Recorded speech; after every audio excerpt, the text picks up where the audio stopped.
Marami ang pumupula sa atin, bumalik na naman daw ang kriminalidad sa kalsada. May mga nagbibigay ng opinion na ang ating peace and order ay lumalala daw. Gusto man nating sabihin na ito walang basehan.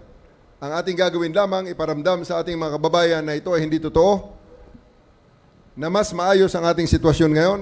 Ayon kay PNP Chief General Nicolas Torre III, hindi sapat ang mga salita para sagutin ang mga pumupuna sa peace and order ngayon ng bansa.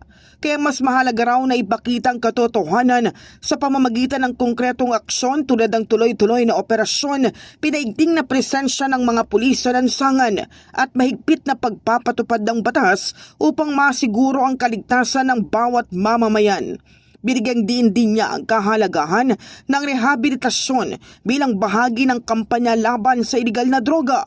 Bukas niya ang pinto ng kapulisan sa mga nagnanais magbagong buhay. Subalit malinaw ang direktiba niya sa mga patuloy na sangkot sa iligal na droga, hulihin at ikulong. Patuloy natin ang ating mga ginagawa. Siguraduhin natin na ang mga kriminal na nandyan sa kalsada ay ating nahuhuli at nadadala ng tama sa husgado. Daanin natin sa tamang proseso, hulihin, inquest, at ipakulong pag kinakailangan. Kung kailangan naman ng interbensyon, gaya sa mga naging biktima ng illegal na droga, kailangan ng interbensyon at pwede naman silang iparehab.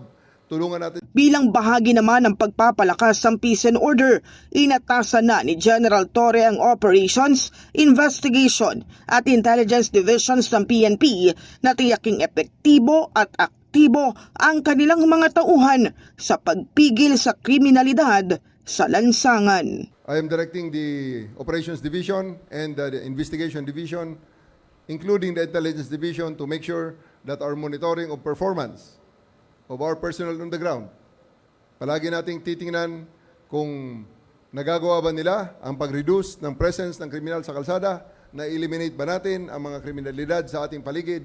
In the heart of changing lives, ako si Brigada Kath Austria ng 105.1 Brigada News FM Manila, The Music and News Authority.